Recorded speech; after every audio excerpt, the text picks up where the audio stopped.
I've now spent around 160 hours building Primus, and at the time of recording this, we are getting very close to the point where the demo needs to be ready. The plan is to submit the demo in time for the Steamfest, which is around mid-June, so I'd say we probably have about 2 weeks until the demo needs to be properly ready, which is terrifying, because this is at the point where the game just can't be a bunch of separate systems anymore. It actually needs to feel like something you can play.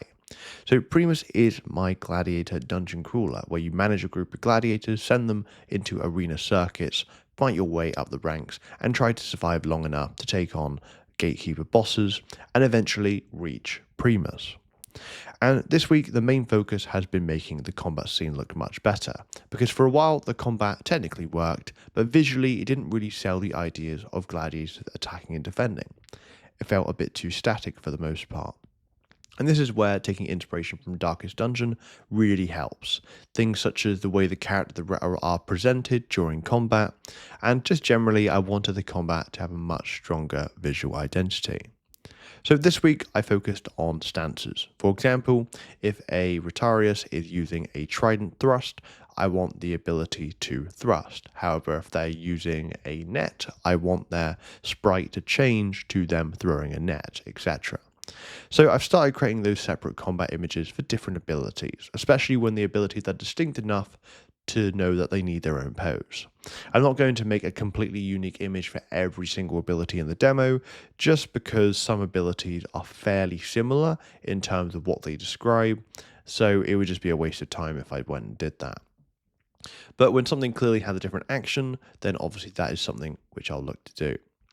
And honestly, so far, I think it's starting to look pretty good. What I'd like to do long term is I'd like for each gladiator to have a proper idle animation.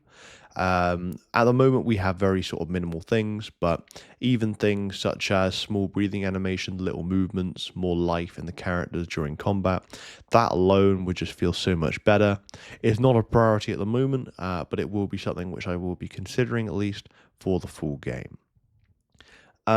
The other thing as well is that I've also been working on the ability icons. Since obviously I'm moving away from the sort of the turn-based sort of combat version of the game, more to the dungeon crawler, I had to redo a lot of the gladiator abilities and passives.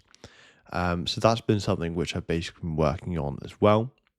Once I was sort of then working on those, I also figured I'd brainstorm ideas for the gatekeeper bosses. At the moment, the idea is that every 10 ranks, so rank 90, 80, and 70, and so on, there will be a gatekeeper boss. Basically, meaning you have to face this boss if you want to rank up any further. And these are going to be the major fights that obviously that block your progress to the ranks. And the idea is that each of the gatekeeper bosses will want to feel unique in different ways. We've got a gatekeeper boss which is like an elephant with archers on the back, some which can be, groups of specific types of gladiators. But generally speaking, I think at least for the demo, there will be two gatekeeper bosses that you'll be able to fight. And probably for the full game, there will be about 9 to 10 of them. So that's really the idea at the moment. And really the main idea, at least for the gameplay loop, is that you'll receive invitations to different types of arenas. Within each arena, you can choose a different kind of circuit. Do you want a short circuit, a standard, or a grand? The longer the circuit, the better the rewards and the rank progression, but also the higher difficulty. So obviously there are a fair few questions to ask. Do you want to push your gladiators into longer, more dangerous circuits for better rewards or not? That's the sort of kind of decision I want the player to be making and thinking about as well.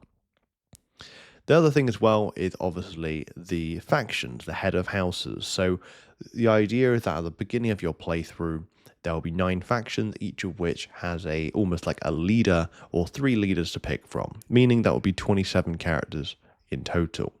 This is something which I like the idea of, but I'm still very hazy with. I don't want certain leaders to be overpowered, and I want to try and keep it as balanced as possible. So this is something which I'm probably going to be working on over the next week or so.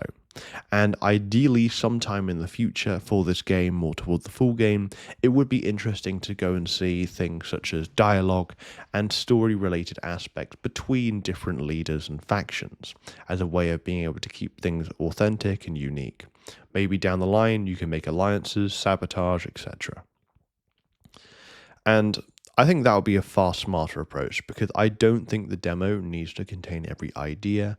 And honestly, I have been deleting a lot of stuff which I think would be good for the game, just not the demo. So that's where we're at. And I'm really just sort of trying to remind myself a lot of this because with Scarred Steel, my first game, the Steamfest really did help me with wishlist. However, that release to get the demo out for Scarred Steel was incredibly stressful because I was working on so many ideas, but I didn't actually have I guess, the core idea of the demo made, so I was having to really rush towards the end. Now, I really just do want to get Primus in the best state possible. At the moment, it has 27 wish lists, which obviously isn't a huge number, but I'm still grateful for it. And it's nice to think that there's at least 27 people who have looked at the game and thought that they might want to play the game. And that's honestly better than nothing. I think really the second thing is just basically going to be working on things like the trailer for the game and even for the tutorials. For the trailer, I am pretty happy with the music and the voiceovers that I have for it. It sounds really cool. Obviously, I just need the gameplay visuals, which I will look at obviously implementing closer to the demo timeline. As for the tutorials, I obviously don't want to go too over the top, but I do want to give a bit of guidance as well. So that's pretty much where we're at. I honestly think in terms of just the upcoming weeks, probably until next week, it will just be making all of the remainder of the combat stances for each of the gladiators, and ideally making all of the icon images for all of the abilities and the passives as well. Just trying to get combat all where I want it to be, at least for the time being. At the moment, there are 9 different classes of gladiators. Some which are like heavier tanks, others which are obviously lighter, sort of glass cannon sort of stuff. But I'm pretty happy with where we got that for so far. And then overall from there, it will just be trying to get the core gameplay loop. Basically what I want to do is where you join a faction, select the head of house, recruit gladiators, go into a circuit, complete it, you'll rank up, and you'll get rewards, level up your gladiators, heal gladiators, recruit more, and then go into the next circuit and so on and so forth until you reach a gatekeeper boss and such. And I'll probably aim to keep the demo pretty simple, or as simple as I can make it. And then, yeah, for the full game, that will be where I'll look to expand maybe into a little bit more depth. And again, any sort of feedback which I can get for Primus would be really appreciated, because I know for Scarred Steel, the biggest issue with that, in my opinion, was not getting enough feedback because I didn't really have much of an audience. But that's pretty much where we're at. So that's the devlog for this week. Looking forward to sharing what I've got next week. And if you're interested in Primus, feel free to give that a wish list. And if you're interested and you want to follow along for this content, feel free to sub as well. I'll catch you soon.